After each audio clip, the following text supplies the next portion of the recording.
¿Quién o qué es en realidad el Espíritu Santo?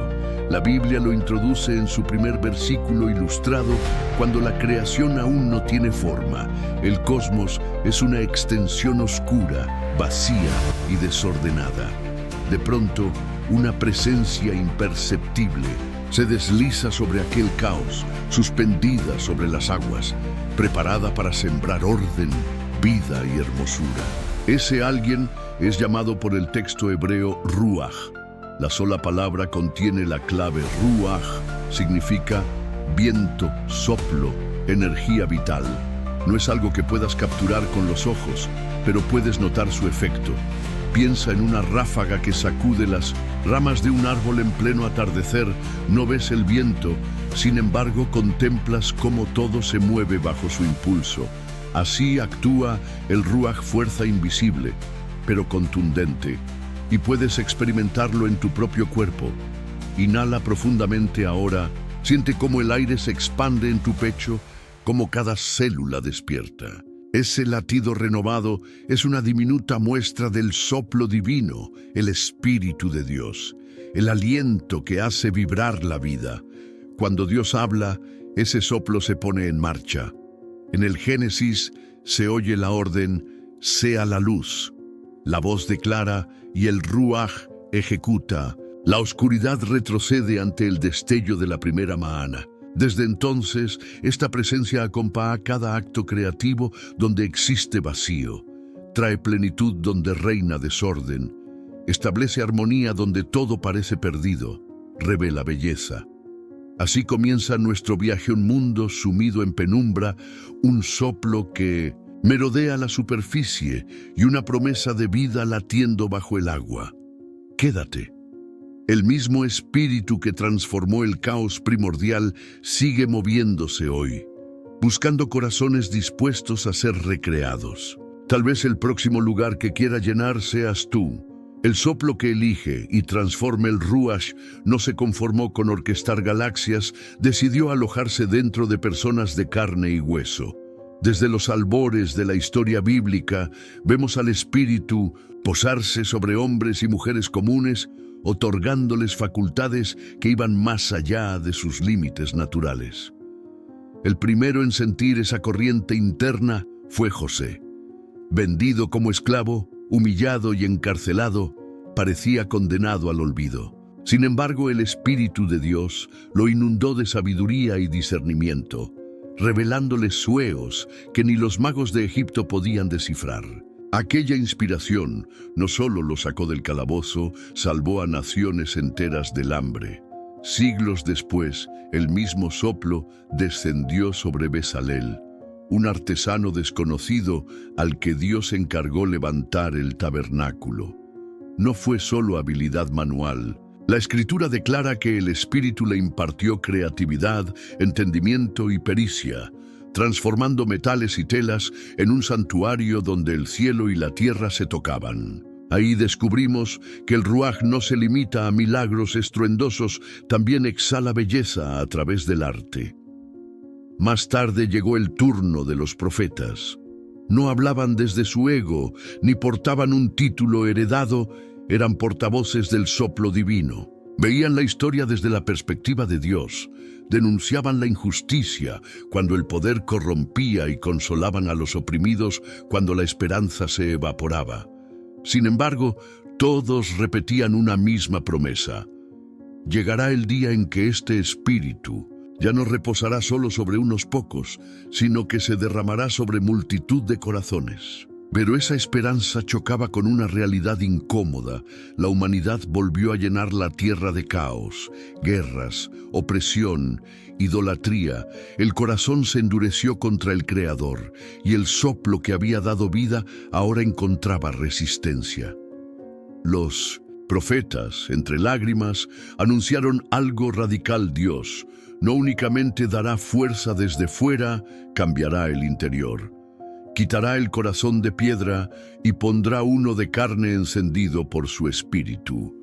El escenario estaba preparado, un mundo sediento, de restauración y un soplo dispuesto a reformarlo desde adentro.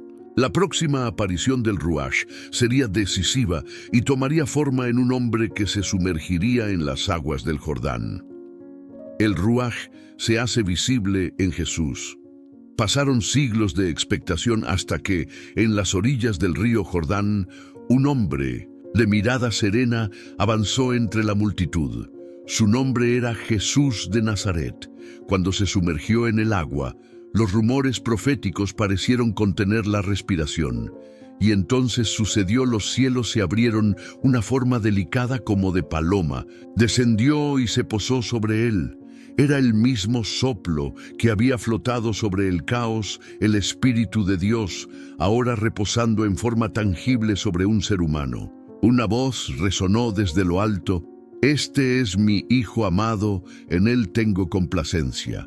Con esa declaración, el Padre validaba que la nueva creación acababa de activarse. A partir de ese instante, cada paso de Jesús revelaba lo que el Ruach puede hacer cuando encuentra un corazón totalmente rendido. Sanaba ciegos con un toque, liberaba oprimidos con una palabra, perdonaba pecados que la ley consideraba imperdonables. No actuaba por carisma personal, su poder emanaba de la unión perfecta con el Espíritu. Lo que el soplo hizo con la materia en Génesis, ordenar, vivificar, embellecer, ahora lo realizaba en cuerpos, mentes y almas. Sin embargo, el impacto del Ruach no se limitó a milagros visibles. Jesús hablaba de un reino diferente, uno que crecía silencioso dentro de las personas, un gobierno interno, no político, una transformación desde las raíces del ser. Era el anuncio de que el Espíritu no solo quería habitar sobre la humanidad, sino dentro de ella. Pero esa visión provocó rechazo. Líderes religiosos temieron perder control. Autoridades imperiales percibieron una amenaza y la multitud voluble eligió callar la voz que desafiaba sus tinieblas. La cruz pareció la derrota definitiva, el Hijo entregado, el cuerpo sin aliento, el proyecto divino sellado en una tumba. Sin embargo, el relato no terminó allí. El mismo soplo que una vez agitó océanos irrumpió en aquel sepulcro y llenó de vida lo que estaba inerte. Jesús resucitó, proclamando que ni el pecado ni la muerte pueden sofocar al Espíritu de Dios. Ahora, la historia da un giro inédito. El resucitado soplará sobre sus discípulos, extendiendo el Ruach a todo aquel que crea. El viento que comenzó formando estrellas está a punto de instalarse en corazones humanos y cambiar el curso de la existencia para siempre. El día que el viento entró en la habitación, la tarde de la resurrección, Jesús sopló suavemente sobre sus amigos y susurró: «Reciban el Espíritu Santo». Fue una primicia, pero no el estallido definitivo. Ese estallido llegó 50 días después, mientras los discípulos oraban en un aposento alto de Jerusalén. De pronto, un estruendo como de huracán llenó la casa. Lenguas de fuego se posaron sobre cada cabeza, y todos comenzaron a hablar idiomas que nunca habían estudiado. Era el mismo Ruach que se había cernido sobre el caos, que había penetrado en el sepulcro y ahora se alojaba dentro de personas ordinarias. Aquel momento se llamó Pentecostés y marcó el punto de no retorno. Lo que los profetas susurraron, un espíritu derramado sobre toda carne, se hizo realidad. Ya no era poder reservado a reyes, artesanos o visionarios aislados. El viento soplaba dentro de pescadores, viudas, jóvenes y ancianos, inaugurando una comunidad donde la presencia de Dios no dependía de templos de piedra, sino de corazones latiendo al unísono. Desde ese día, el Ruach ha seguido revoloteando sobre lugares oscuros, visita cárceles, hospitales, barrios olvidados, inspira canciones en azoteas, consuela lágrimas en cuartos silenciosos, incendia pasiones santas en auditorios repletos. Allí, Donde un alma se declara vacía, Él entra para llenar donde ve muerte, respira vida donde huele a desesperanza, enciende luz. Y aquí yace la noticia que transforma al espectador en protagonista. Ese mismo soplo está disponible para ti ahora mismo. No necesitas otro sacrificio, ni un viaje a Tierra Santa, ni un linaje sacerdotal. El Dios que ordenó galaxias y resucitó a su Hijo quiere habitar en tu interior como presencia permanente, no como visitante esporádico. Su intención no es solo impartirte un momento de éxtasis, sino reconfigurar tu naturaleza desde adentro, capacitarte para amar cuando es más fácil odiar, perdonar cuando duele y perseverar cuando todo tiembla. Pero surge una pregunta inevitable: si el Espíritu está tan cerca, ¿cómo se relaciona con el Padre que oímos en la creación y con el Hijo que vimos en la cruz? Para entenderlo, debemos adentrarnos en un misterio tan antiguo como la Biblia y tan vigente como tu próximo aliento: la Trinidad. Ese es nuestro siguiente paso, penetrando el misterio de la Trinidad. Para saber quién es el Espíritu Santo, hace falta mirar con quién siempre coopera. Cuando el Ruaj planeaba sobre las aguas, no trabajaba en soledad. El relato hebreo dice: Dios creó y acto seguido Dios dijo. Esa voz que irrumpe es el Verbo eterno, el Hijo que Juan identifica con claridad. En el principio era la Palabra, y la Palabra era Dios. Padre que origina, Hijo que pronuncia, Espíritu que ejecuta. Tres actores, un solo creador moviendo la misma voluntad desde antes del tiempo. Esta danza interna aparece una y otra vez. Cuando el Altísimo decide formar al ser humano, no declara haré, sino hagamos. ¿A quién se dirige? No a los ángeles. Ellos no crean, sino a la comunidad divina que existe en perfecta armonía. Allí descubrimos la razón de nuestra nostalgia por pertenecer. Fuimos diseados a imagen de un Dios que nunca está solo. La soledad nos duele porque no coincide con la estructura misma del cielo.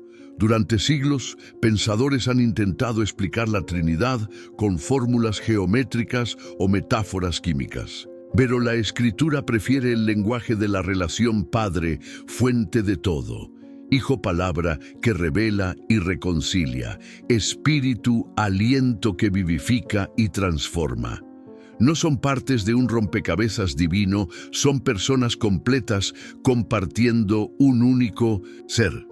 El Padre no es el Hijo no es el Espíritu, y sin embargo ninguno actúa aislado ni compite por protagonismo.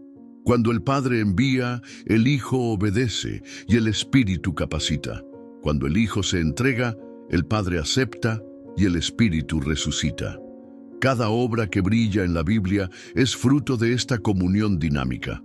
Comprenderlo no es un ejercicio académico, es crucial para tu intimidad con Dios. Si reduces la Trinidad a una fórmula confusa, tu oración se vuelve ritual.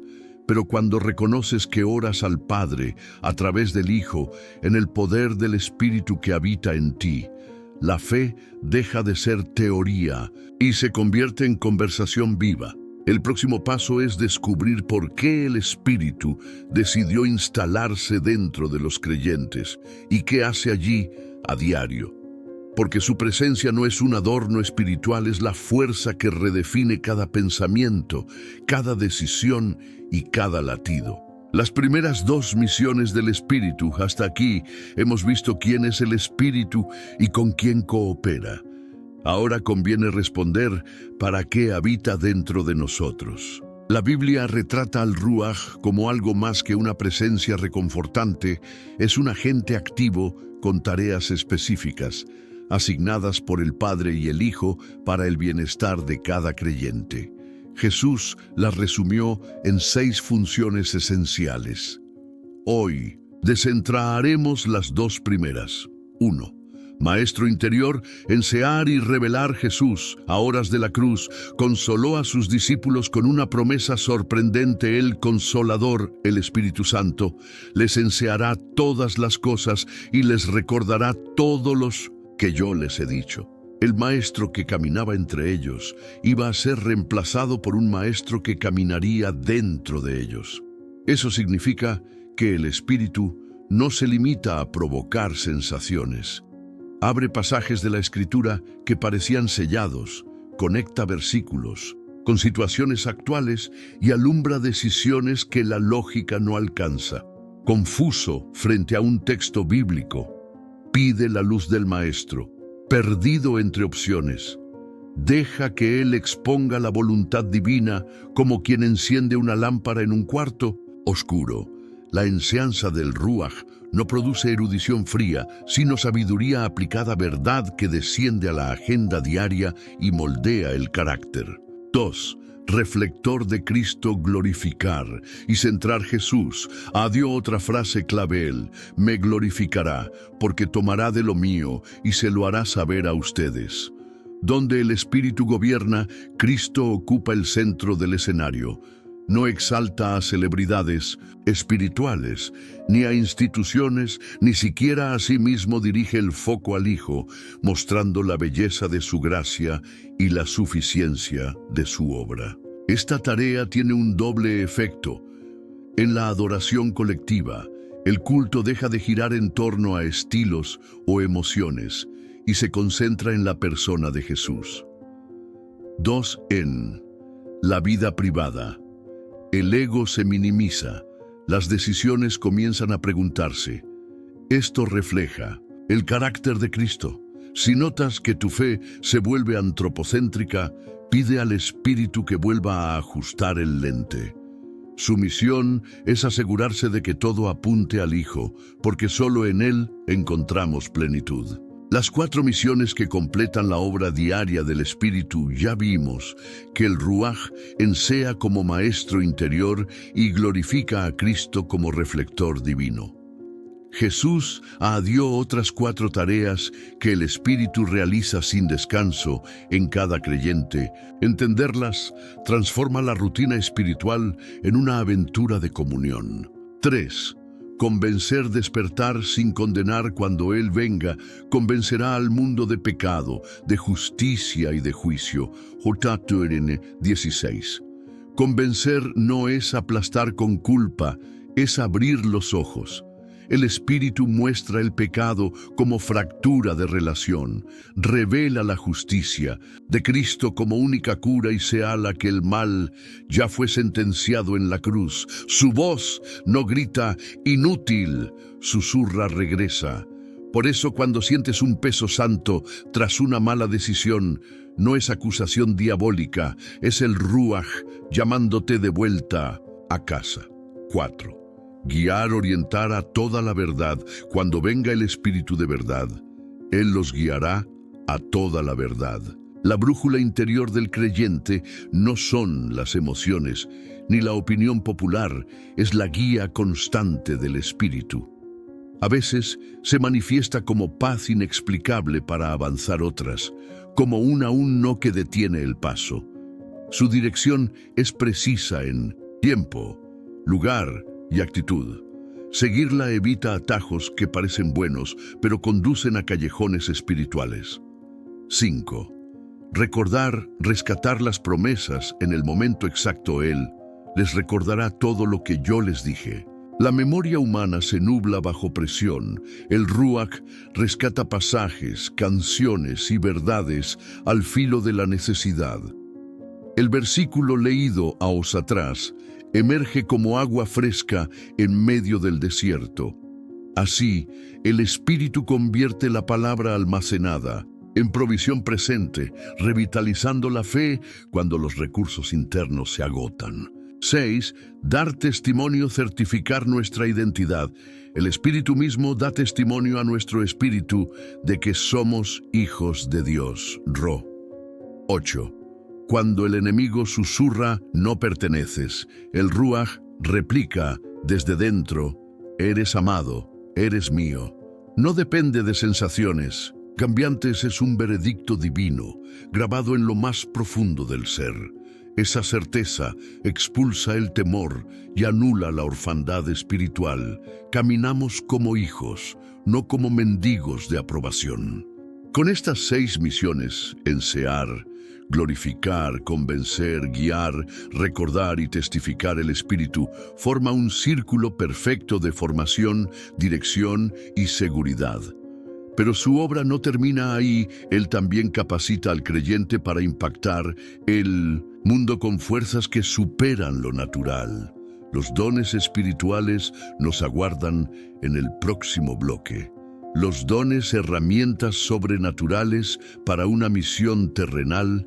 El Espíritu Santo no vino únicamente a sanar nuestra intimidad, también vino a potenciar nuestro impacto. Después de encender por dentro, quiere brillar por fuera. Por eso Pablo declara a cada uno, se le da la manifestación del Espíritu para provecho de todos, 1 Colosenses 2:12. No son trofeos espirituales ni medallas de élite, son herramientas de amor que el cielo entrega para servir en la tierra. La Escritura enumera 9 dones principales. Cada uno revela un matiz del carácter divino y cubre una necesidad humana concreta. Imagina un botiquín de primeros auxilios celestiales. En él hay sabiduría para la confusión, poder para la enfermedad, dirección para la encrucijada. Veamos la primera tríada, conocida como dones de revelación. Palabra de sabiduría es perspectiva divina aplicada a un dilema imposible. Cuando 2 caminos parecen igualmente letales, el Ruaj descarga un destello que corta la niebla. Lo vivió Salomón con las 2 mujeres que reclamaban el mismo bebé, una estrategia que expuso la verdad y preservó la vida. No es astucia humana, es genialidad celestial, entregada a tiempo. 2. Palabra de conocimiento. Aquí no se trata de lógica, sino de datos que nadie podría conocer de forma natural. Jesús dejó atónita a la mujer samaritana al mencionar sus 5 matrimonios. Aquel detalle abrió su corazón a la verdad. Este don rasga el velo, muestra lo oculto y provoca encuentros transformadores. 3. Fe extraordinaria. Todos los creyentes poseen fe para salvación, pero este don es una infusión de confianza inquebrantable ante lo imposible. Es la fe que hizo a Elías orar por lluvia en medio de un cielo de bronce y a Pedro caminar sobre el agua hacia Jesús. No ignora la realidad, la supera porque se funda en la palabra divina. Estos 3 dones operan sobre la mente y el corazón, revelan, exponen, alientan. Pero el arsenal del Espíritu no termina allí. Existen dones que tocan el cuerpo, sanidades y milagros, y otros que abren la boca del creyente para hablar misterios celestiales. Nos adentraremos en ellos en el próximo bloque, descubriendo cómo el Ruach capacita a su pueblo para ser una evidencia viva de que el cielo sigue interviniendo en la historia. Dones de poder. Cuando el cielo toca la materia, el Ruach no se limita a revelar información, también invade la realidad física, arrancando sus cadenas más férreas. Dentro de los 9 dones, 2 destacan por su capacidad de alterar lo visible: sanidades y milagros. Ambos encarnan la compasión divina en acción y recuerdan que el reino de Dios no es palabra solamente, sino poder que irrumpe. 4. Dones de sanidades. La palabra está en plural porque el Espíritu actúa de múltiples formas.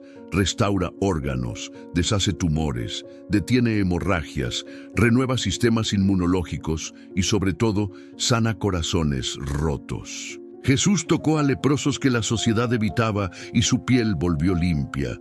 Pedro levantó a un paralítico en la puerta del templo y sus piernas respondieron. Hoy, cuando alguien ora con este don, es como si el brazo sanador de Cristo atravesara el tiempo para alcanzar un cuerpo frágil y declararle: ¡vive! No se trata de un show ni de un superpoder personal. Es la compasión del Padre fluyendo por vasos dispuestos. Punto 5. Don de milagros. Si las sanidades restauran lo dado, los milagros interrumpen las leyes naturales para manifestar la supremacía. de Dios. Elías hizo flotar un hacha que se hundía. Jesús multiplicó panes y calmó tormentas con una orden. Cuando este don se activa, la física se inclina ante la autoridad del Creador y el espectador descubre que la realidad es más maleable de lo que imagina. Los milagros no obedecen al capricho humano, sino al propósito divino de revelar su gloria y fortalecer la fe de quienes observan. Estas manifestaciones de poder no están diseñadas para generar fama. El mismo Espíritu que sana y hace prodigios nos recuerda que el protagonista sigue siendo Cristo. Por eso, cada milagro auténtico produce dos reacciones: gratitud hacia Dios y humildad en el instrumento humano. Cuando el Ruach toca un cuerpo o altera la naturaleza, todo apunta al amor del Hijo y a la misericordia del Padre, evitando que el corazón se infle de orgullo. Con esto completamos la segunda tríada de dones, los que impactan el cuerpo y la materia. Pero el arsenal espiritual aún guarda sorpresas.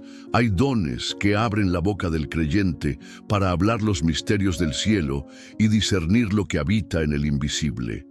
Exploraremos esa dimensión vocal y de discernimiento en el próximo bloque. Dones de expresión, voz del cielo en labios humanos. El Espíritu no solo sana cuerpos ni altera la materia, también habla. Activa dones que convierten la boca del creyente en un puente entre lo invisible y lo visible. Esta última tríada es conocida como dones de inspiración. Tumpu 6. Profecía. No es adivinación ni espectáculo, es la voz de Dios en tiempo real, destinada a edificar, exhortar y consolar. Cuando el don opera, las palabras perforan la capa de formalidad y tocan la raíz de la necesidad.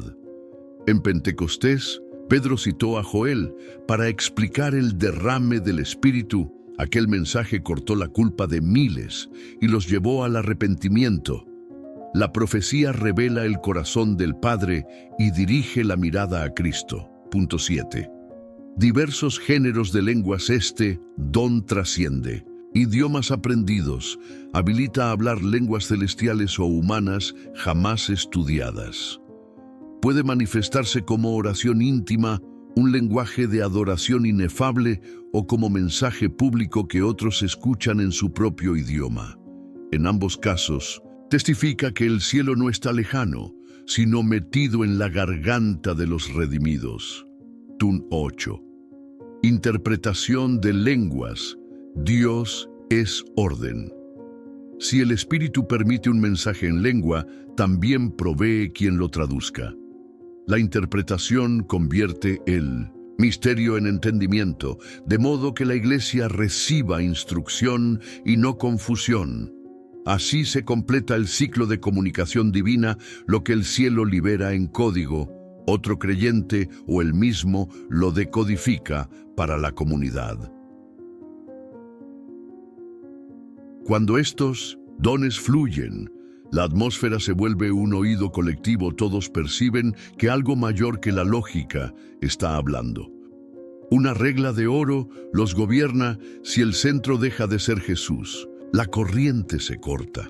El mismo Espíritu que inspira vigila que la gloria no cambie de dueo. Discernimiento y la vida guiada. Ojos que ven lo invisible. Discernimiento de espíritus es la capacidad de detectar la procedencia de una influencia invisible, distinguir lo divino, lo humano y lo demoníaco. Pablo lo ejerció al expulsar al espíritu de adivinación de una joven. En Filipos, Pedro lo manifestó al desenmascarar la mentira de Ananías y Zafira. Este don protege a la iglesia de engaños sutiles y despierta una alerta santa contra lo que pretende disfrazarse de luz. Pero el discernimiento trasciende momentos puntuales, se vuelve un estilo de vida. El mismo Ruach que detecta la falsedad es quien susurra dirección diaria, detente. Habla, espera, perdona. Su voz se reconoce por 3 huellas: paz, que supera el miedo, convicción sin condena y congruencia con la palabra. Aprender a escucharlo exige silencio intencional, corazón rendido y mente saturada de escritura. Solo. Así la brújula interna apunta siempre al norte del Padre. Cuando el creyente combina dones y guía, se vuelve una carta viva, revela a Cristo con palabras, actos y decisiones. El mundo observa y concluye: Dios sigue respirando sobre la tierra. Has visto al Espíritu flotar sobre el caos, empoderar a Jesús, entrar en discípulos temblorosos y equipar a la iglesia con dones que rompen límites. Ahora la historia se acerca a ti. El mismo Ruach está a la puerta de tu interior, esperando el sí que le permita transformar desorden en armonía y sequedad en río. Quizá anhela sabiduría para una decisión crucial, sanidad para una herida que la medicina no toca, o convicción que desactive culpas antiguas. El Espíritu posee todo eso, pero no lo entrega en cuotas ni bajo mérito, lo derrama sobre corazones rendidos. Por eso la clave no es esforzarte más, sino rendirte mejor. Te invito ahora, donde estés, a cerrar los ojos un instante y susurrar: Espíritu Santo, reconozco tu presencia. Sopla sobre mi caos, enciende mi fe, activa los dones que sembraste. Quiero vivir no para ti desde mis fuerzas, sino contigo y por ti. Respira profundo. Ese aire que llena tus pulmones, recuerda el primer soplo de la creación. Permite que el Ruach transforme ese acto cotidiano en un símbolo eterno.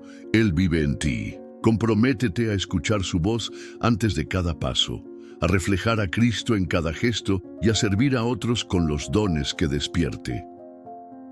Y si este mensaje encendió algo en tu interior, comparte en los comentarios la frase: Ruach, guía mi vida.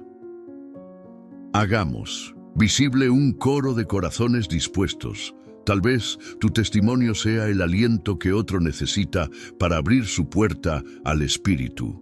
Así concluye este viaje, pero la aventura real comienza ahora, dentro de ti. Que el viento eterno empuje tus velas hasta el destino que el Padre soó, con el Hijo gobernando el timón y el Espíritu impulsando cada ola. Amén.